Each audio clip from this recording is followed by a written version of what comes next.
about 40% of union households, election after election, usually the third to 40%, typically vote Republican.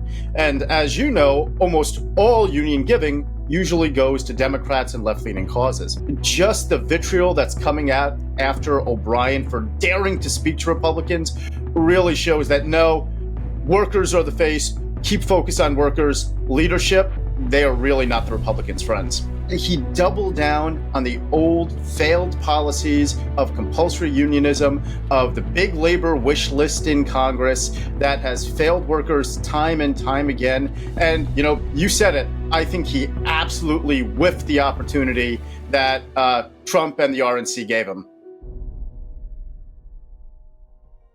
2 weeks ago, Teamsters President Sean O'Brien addressed the Republican National Convention in Milwaukee. It was the first time that a leader of the union ever addressed the GOP convention.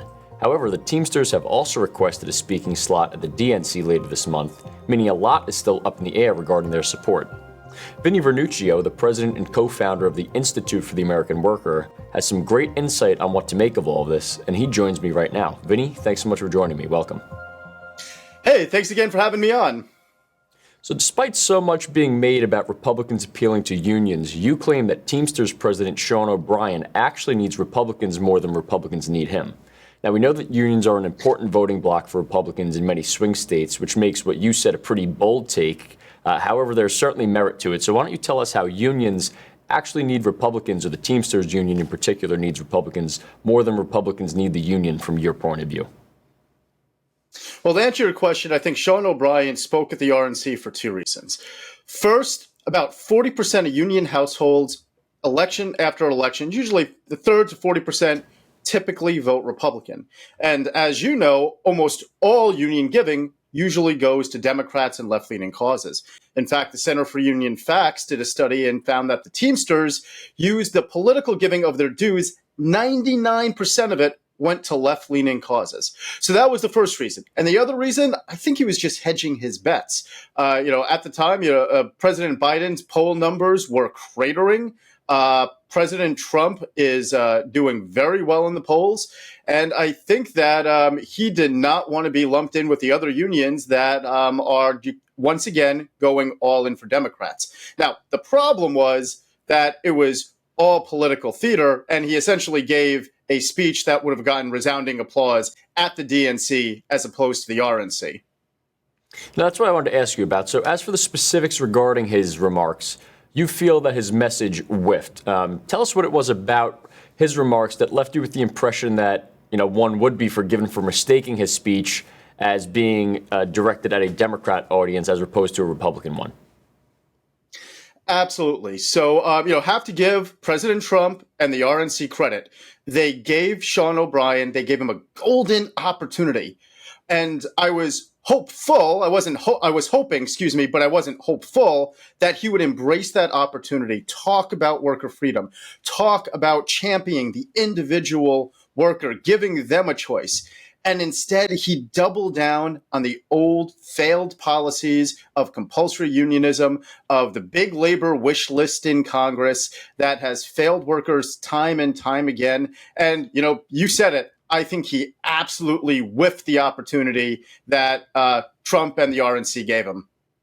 And now maybe that can be explained by the fact that the Teamsters have also requested a speaking slot at the DNC later this month now, which does raise the question, how much of this is a political play by O'Brien? Because typically, as we just discussed, unions lean predominantly left. So is this an organic consideration for them to be shifting to the right? Or is it possible that he is just anticipating a Trump victory strongly and, as you said, hedging his bets? Well, I think he's hedging his bets, but I will beg to differ with one point you just made.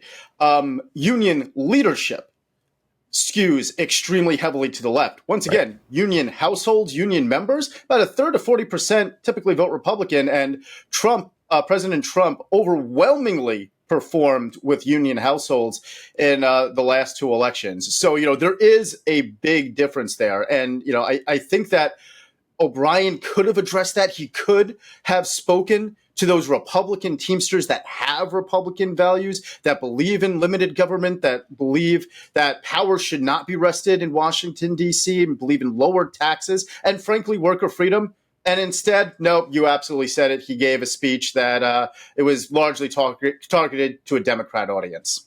So setting aside the optics of what was said, let's talk about legitimate voter impacts, sort of alluding to what you just discussed. So in many instances, the higher ups in corporations or unions, they hold beliefs that the vast majority of their employees that the union or an agency or an organization represents would disagree with. We see this all the time with our federal agencies, whether it be the FBI or now even the Secret Service in light of the attempt on President Trump's life. Trump just stated that while the figureheads they leave a lot to be desired, I should say, he imagines he probably receives 95% support from the overall body of institutions such as the FBI, and you just mentioned he does pretty well with union workers. So my question is, what impact do you think whoever the Teamsters end up endorsing, if they endorse either candidate from either party, will have on voter behavior? Is it more symbolic, or does whoever the Teamsters president endorses, does that impact voter sentiment at all?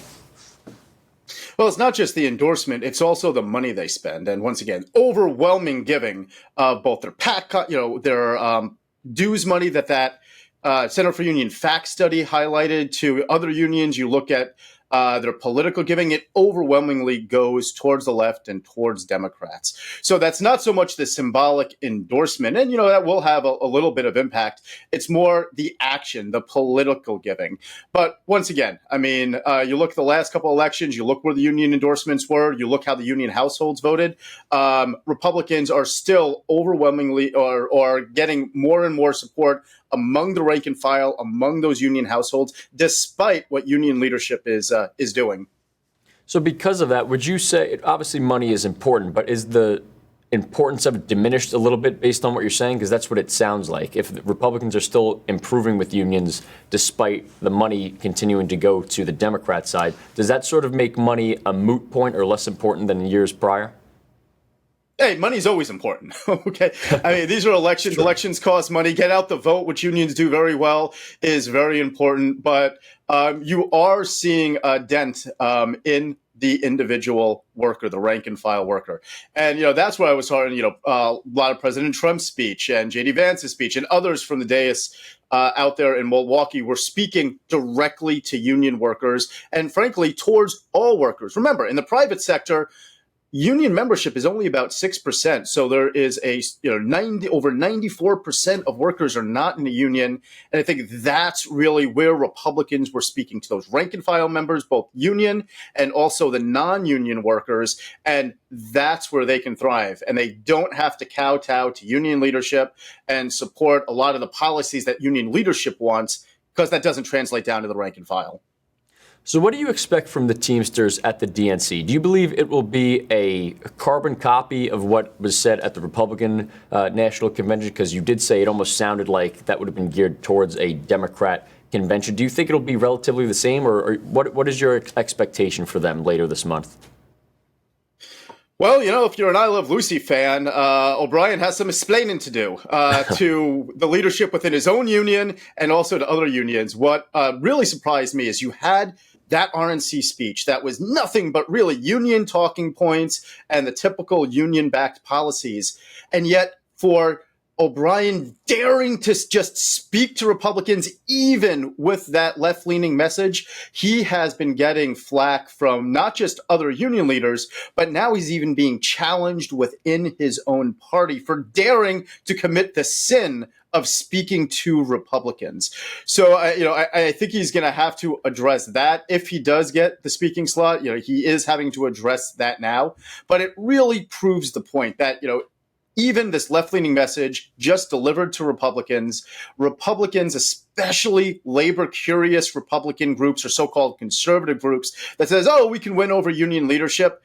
Just the vitriol that's coming out after O'Brien for daring to speak to Republicans really shows that, no, workers are the face. Keep focus on workers. Leadership, they are really not the Republicans' friends. So let's leave with a prediction from you then, because based on that, do you think that heat that he's feeling internally will impact whether they end up ultimately endorsing the Teamsters, that is, Trump, Kamala, or whoever they do officially end up nominating, or neither party? What are you expecting them to do when this is all said and done? Will they be endorsing Trump, Kamala, or somebody else? The Teamsters, to their credit, they have always held their cards close to their vest. They have always tried to play both sides. And if you go to Karl Rove's book, you can see they were playing footsie with the Bush administration. And, to the Bush W administration's credit, the Teamsters did endorse Reagan and his father, H.W. Bush. But I think at the end of the day, Teamsters are going to be neutral. They're going to try to play both sides. And remember, they have a lot riding on this. Their pensions are absolutely underwater. They just got a huge bailout from the federal government. They're going to probably need another bailout from the federal government and need a lot of favors, and they really cannot afford to anger either side at this point. Yeah, it truly isn't an exaggeration to say the past month has been one of the more unprecedented ones politically in American history, so much more can still happen, not only between now and November, but even between now and the DNC later this month. So it'll certainly be interesting to see how it all unfolds. Vinny, thank you so much for joining me today. Appreciate your time. Thank you. Hey, thanks for having me on. The Association of Mature American Citizens is the conservative voice for Americans 50 and older. AMAC is fighting for the values that you hold dear. Join today. Together, we can write the course of America.